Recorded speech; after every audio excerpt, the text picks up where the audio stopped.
This is Sports Jam. I'm Doug Doyle. I have a very special guest for you today. Yonkers native Maxwell Pearce, known as Hops Pearce when he's playing for the Harlem Globetrotters. But he's also an award-winning mixed media artist, Globetrotter artist, and goodwill ambassador who challenges how we perceive humanity in and out of sports. Maxwell Pearce, thanks so much for joining us on Sports Jam. No problem. Thanks for having me. You have several chances, by the way, to see Hops Pierce in action with the Globetrotters coming up on February 22nd. They'll be at the famous arena, Madison Square Garden in New York City. Then on February 28th, he'll be at the Cure Insurance Arena in Trenton, and then at the Wells Fargo Center in Philadelphia on March 2nd. So, with a nickname like Hops, we know you can get off the floor, and you've always been known for your 48-inch vertical jump.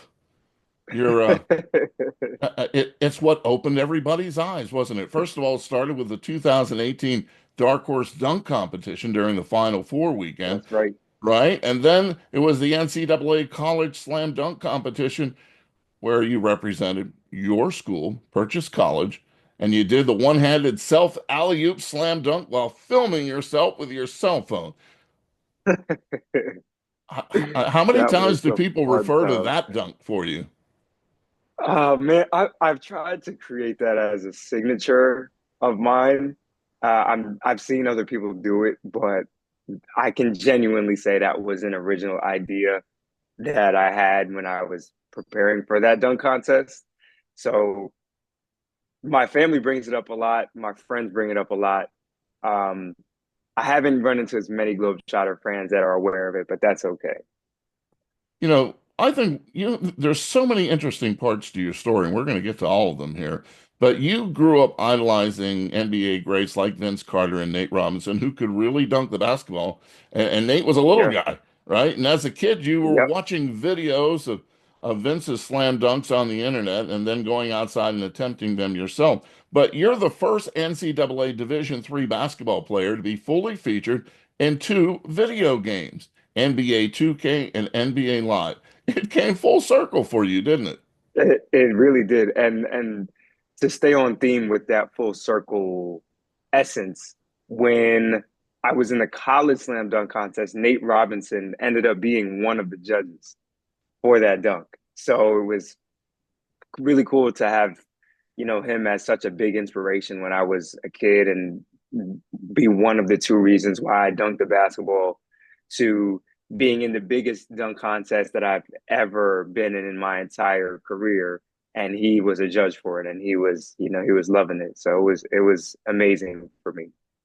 I remember that dunk competition when he was the judge.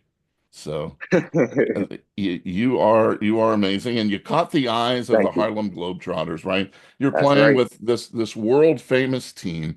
Coming up next year, we'll be celebrating 100 years of existence. How much pride do you take in to be a part of the legacy of the Harlem Globetrotters? Yeah, it means a lot because the Globetrotters are responsible for so many important advancements within the game of basketball. We're responsible for integrating the NBA in 1951. We had the first woman to play on a professional basketball team in 1985, which was Lynette Woodard. There's been a lot of really important things that we have done throughout, the advancement of the game. And then on a more consistent level, wherever we play, we're able to produce a smile and a laugh on the people that are watching us, whether we speak the same language or not, which is really cool. It's also very important to Hops Pierce kids and Right. getting through to them, whether it be through your art, whether it be through your basketball. Does that come from family? That desire to help kids? Absolutely. And I think it's a two-part thing for me. One, it definitely comes from family. I'm the oldest of three kids, and we're all very close. So we've all poured into each other's growth and journey as, humans. But when I was a kid, I was extremely shy. And I can remember looking up to, you know, older or professional athletes and having so many questions, but I was too shy to ask those questions. And so I'm sure that there are kids out there that look up to the Globetrotters and have questions, but may or may not be comfortable asking the questions, but they still need that encouragement. So, it means a lot that I'm able to do that through the Globetrotters. Saw the Globetrotters last year. You guys are performing in New Jersey, but I mentioned you have, three local chances to see them in action.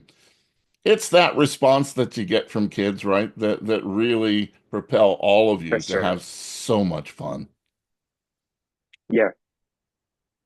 Yeah. It's like, to me, it's the most rewarding part of being a Globetrotter. It's the ability to impact the next generation, and nothing feels better than being able to put a smile on somebody else's face.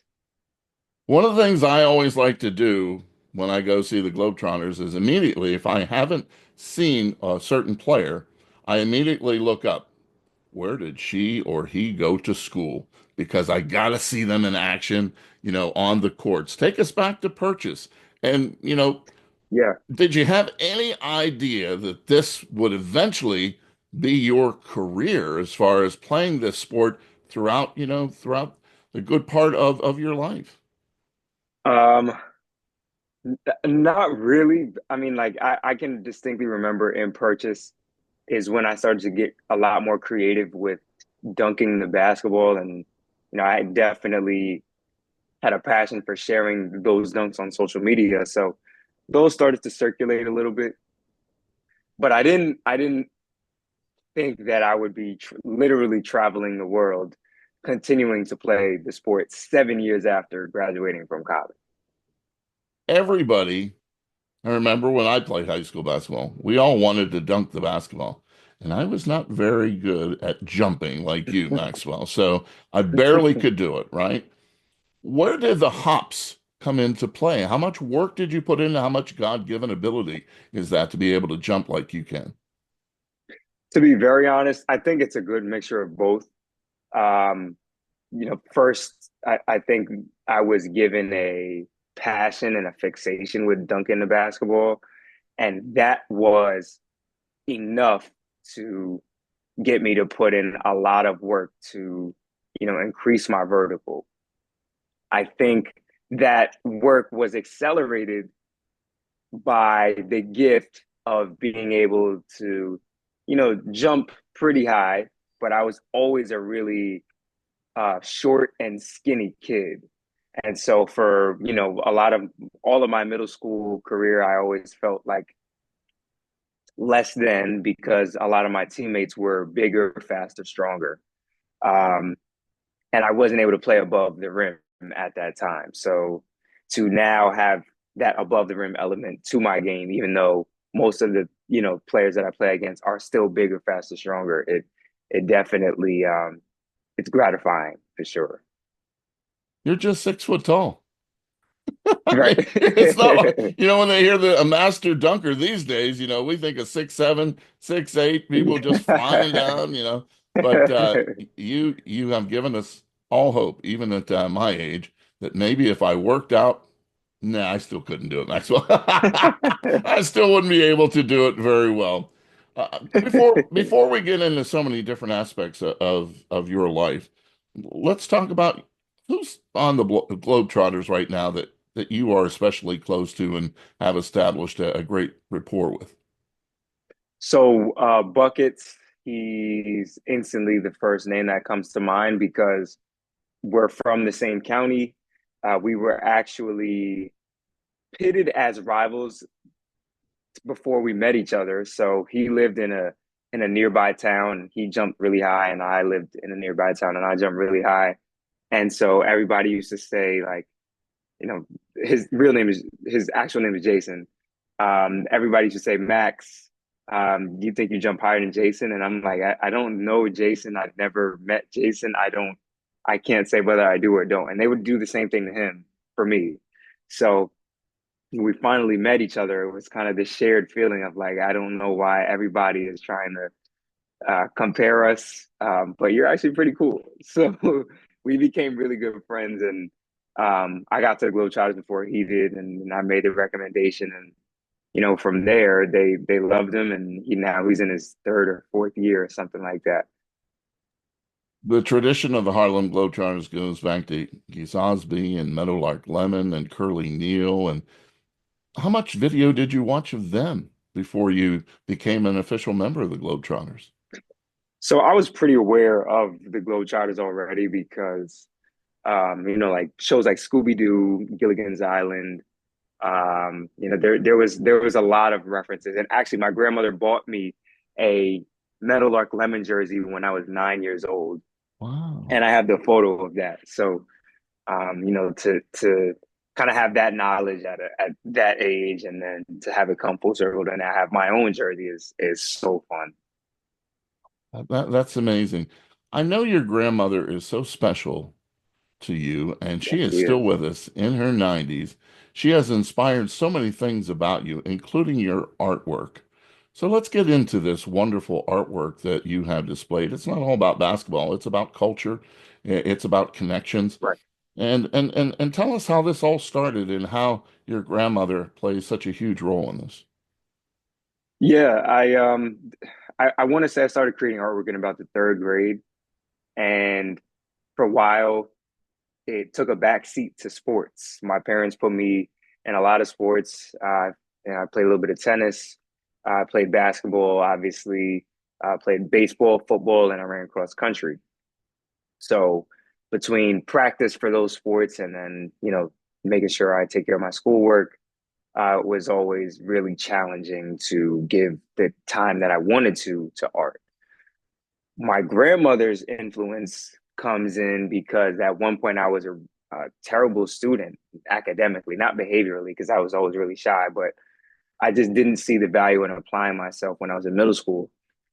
And my grandmother is a former educator for like 40 years or so. So, I've been really lucky to have her as a resource, and she lived across the street from me. So she spent probably 7 consecutive years doing my homework with me every single day.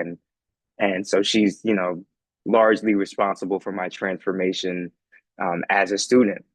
And so, I feel like anybody who's loving and caring in that way to help you consistently every day for a several year span to see you through to a much better place is somebody that's going to have a really strong impact. So that's kind of how the the passion for art and my love for my grandmother got intertwined. Now comes this great ability to take two of your passions and put them together. And you've been able to do that because within your art, you use shoelaces and sporting equipment to create masterpieces. W- That just popped into your head one day. I'm a basketball player. Why not? Or how did that come about? I think I've always been a really creative person. I think, the passion for dunking the basketball is was kind of the first telling thing in that regard for me. Like I always enjoyed the creativity that Vince Carter and Nate Robinson had when they dunked. So it wasn't a surprise to me that I loved art because it allowed me to express myself and be as creative as I wanted to. Um, but as I grew older and I experienced, more life as an athlete of color, I was really like trying to use sports as a way to combat a lot of the stigmas that come with it. And one of the most popular stigmas is that athletes are one dimensional and we're not capable of anything else outside of our sport. So, as an athlete who is multidimensional, like most other athletes, I was like, I would love to combine my passion for the arts with my passion for sports to remind the viewers of my art that this was created by a multidimensional athlete. Is there any jazz playing in the background? We're a jazz station. Maxwell, is there any jazz playing on the background when you're creating art? Sometimes jazz is, one of the scientifically, it's like one of the best genres of music that you can play when you're creating. Is there any artist in particular that you enjoy? Ernie Barnes, particularly because he played in the NFL. but we don't even know him for his, his athletic achievements. We know him as the world-renowned artist who posthumously sold, $15 million pieces of art and $10 million pieces of art. But I aspire to have that similar impact. Although I love being a professional athlete and playing in college and high school, I do aspire to have an even larger impact with my art. The timing of this Sports Jam interview with you is incredible because yesterday I interviewed Bernie Williams, who not only is one of the What? great Yankee greats, but just like you were talking about, athletes aren't just in their sport. They are people, they are creative artists, and his jazz guitar playing won him a Latin Grammy. This was the second time he'd been on the show, and he is just so lovely to talk to, just like you. So creative, so thirsting for knowledge and to get better. And I know that's what you're about too. And when you're creating art, I want to know what sparks an idea in your head. How does that germinate? So before I answer that question, I just think it's so funny that you brought up Bernie Williams because my mom, she did some singing when she was in her younger days, and she sang with Bernie probably 8 or 9 times. So they know each other, which is just so funny. Wow. Um, And give us it's just mom's so name crazy. so people can look her up. Gina Billups. Gina Gina Billups. Billups There you go. with a J. Um, but to answer your question about where the ideas come from, I'm constantly thinking of, you know, like ideas for art. As I am constantly thinking about basketball. I think when you have a passion that is as deep as these two are for me, it's very hard to not think about them on a daily basis. And because I'm giving that amount of thought to them, it's very easy for, me to come up with new ideas about how I want to present an image or deliver a message through the art. Speaking of delivering messages, you had an incident that happened, inexplicable incident that happened during a live TV interview in Alabama back in 2020.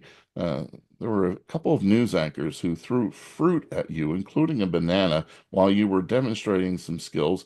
The station eventually offered an apology after this incident that I know took you by surprise. And here's the even more troublesome part of this. After speaking out, you received backlash ranging from shut up and Right. dribble to death threats. Oh, take us back to that moment and how ridiculous was that? Yeah, it was a really awful experience. Um, I think what I learned most from that is that the most powerful thing that you can do is respond rather than react. Response is calculated, it's intentional, it's deliberate, but a reaction is instinctive and it's not as well thought out. So when I went through that experience, all I could think about was respond, don't necessarily just react. And my response to that was to create a collection of art that highlights other athletes who use their platform to speak out against injustice. And that was essentially the birth of my professional art career. So, I'm definitely, I want to encourage everyone to be a lot more mindful of, microaggressions and I don't think anybody should be throwing any items at people, especially unknowingly. Um, but I definitely did learn a lot from that experience, and that, racism is still very much alive and well, and more so from, the people that I got the backlash and the death threats from, as racist of a history that there is behind this act.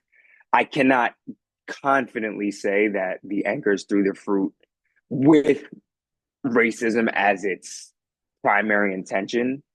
Um, Maybe it was out of ignorance. I don't know, but at the end of the day, it still Doesn't has the doesn't same matter. effect. Yeah, right. It was Right. It still hurtful has to the same you, effect. Yeah. right? And but they threw fruit at the wrong guy, didn't they? Right. Yep. Yep.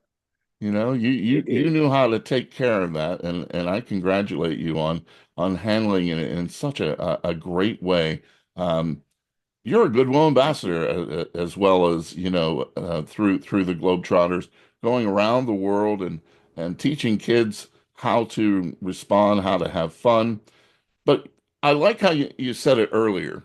You were shy when you were growing up, and to be able to talk to somebody, you're bridging that gap. You're breaking down that barrier for young kids to say, "Hey, Hops, how are you?"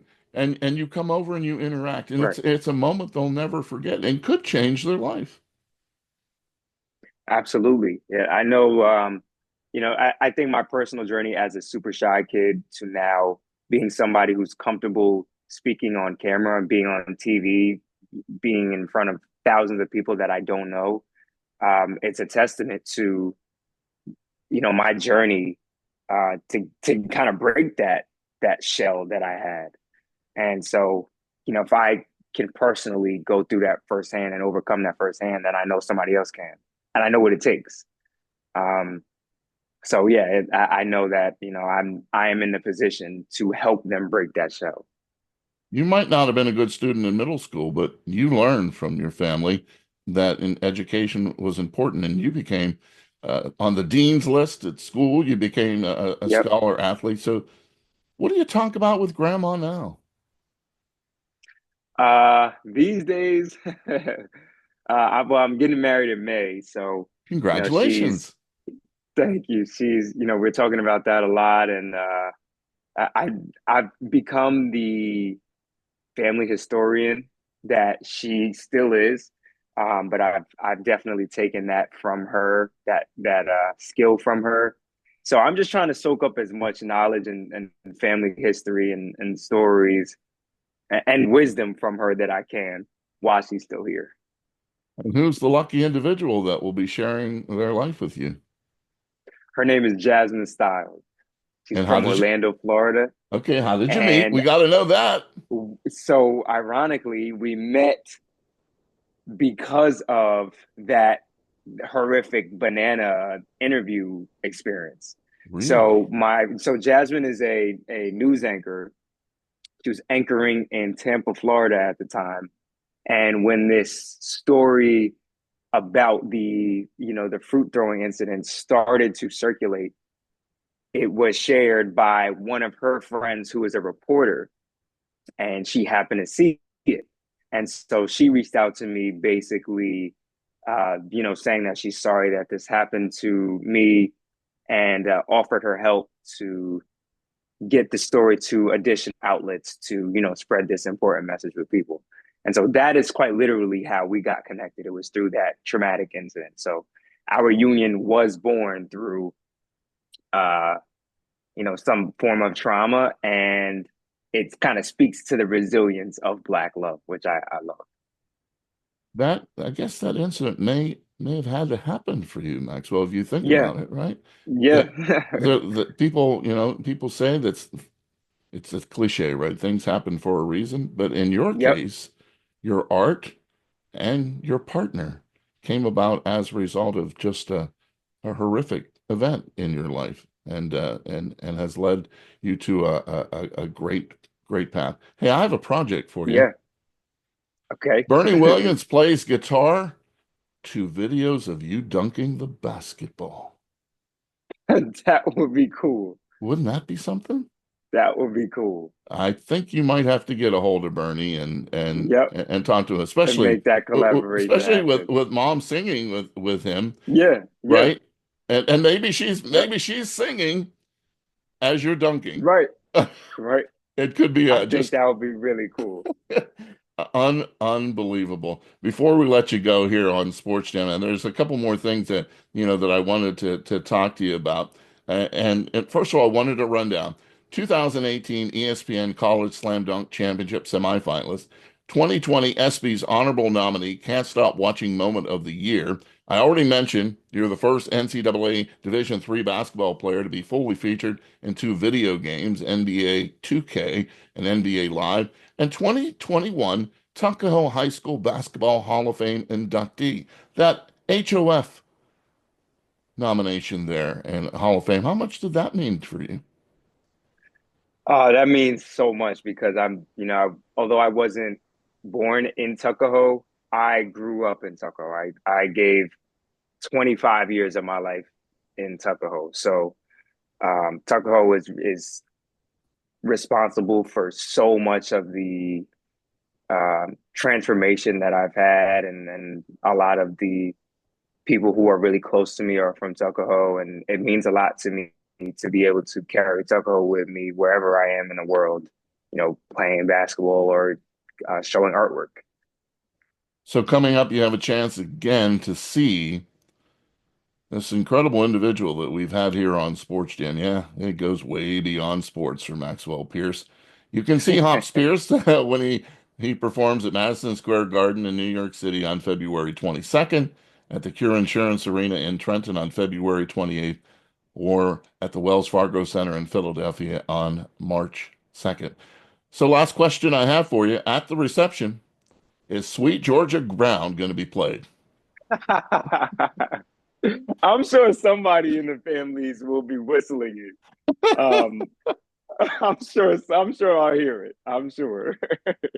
Maxwell Pearce, you are That's delightful. funny. Thanks for bringing not only your You as talent on well. the court, but your talent as art and the person that you are. You are the Thanks, trifecta, man. right? You are the real deal, and we appreciate you being here on Sports Jam. Thank you so much. I appreciate it.